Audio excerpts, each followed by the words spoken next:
Hi, I'm Scott Humphrey, CEO of the World Floor Covering Association, and this is Leadership Live. Listen, I want to take a moment to thank those of you who share these Leadership Live posts every week, especially if you like them on LinkedIn or Facebook, because it helps other people to understand that there's a resource they can tune into that will help them on a weekly basis. As you know, we're culminating all of these Leadership Lives into something we're calling Leadership by the Letter, and a book will be published in January of next year so that people will have a resource they can tap into with a word they can focus on each week. This week in Leadership by the Letter, it's our second week on the letter N. And I've got to tell you, the letter N has become a very powerful letter because last week we talked about the importance of the word no. And I told you it's one of the most powerful words in the English language.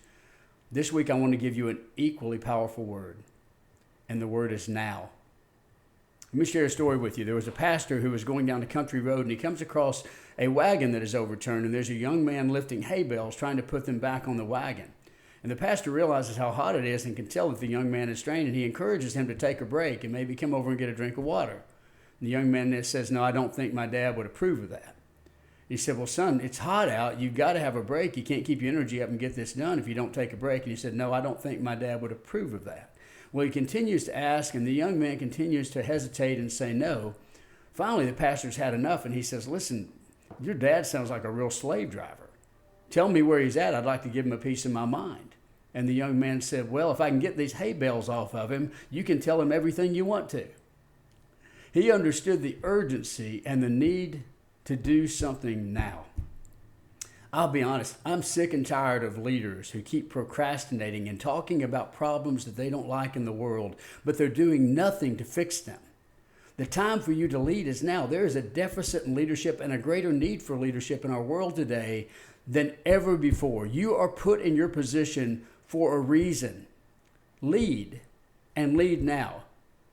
Here's some things I want you to focus on. Quit complaining about the world that you live in and do something about it now. Quit procrastinating and saying, "One day I will," and make one day today. Do it now. Quit relying on someday, because today is your someday. This is the opportunity for you to change your destiny, to quit living in the past and to begin living forward.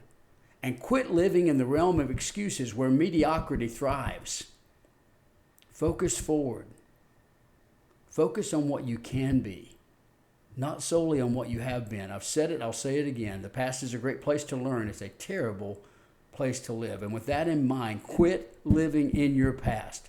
Quit allowing people to remind you of your failures and to tell you that's what you are.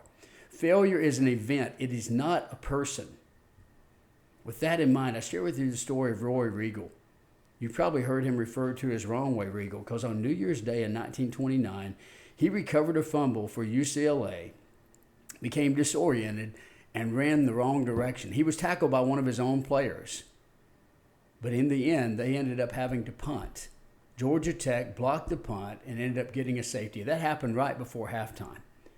And at halftime, everybody's in the locker room. They're demoralized, UCLA's entire team, fans, and everything. And Roy Regal is sitting over in the corner with a blanket over his head, audibly sobbing. Right before halftime ends, the coach looks at the team and he says, "Guys, we're going to start with the same guys that were starting in the first half." It was as if Roy Regal didn't even hear that. Everybody else goes back out to the field, and Roy Regal stays there with his head covered by the blanket. And the coach says, "Roy, did you not hear what I said?" He said, "Coach, I can't go back out there. I've demoralized our university. I've demoralized our team. I've demoralized myself." And Coach Price put his hand on Roy Regal's shoulder and he said, "Roy, get back out there. The game is only half over."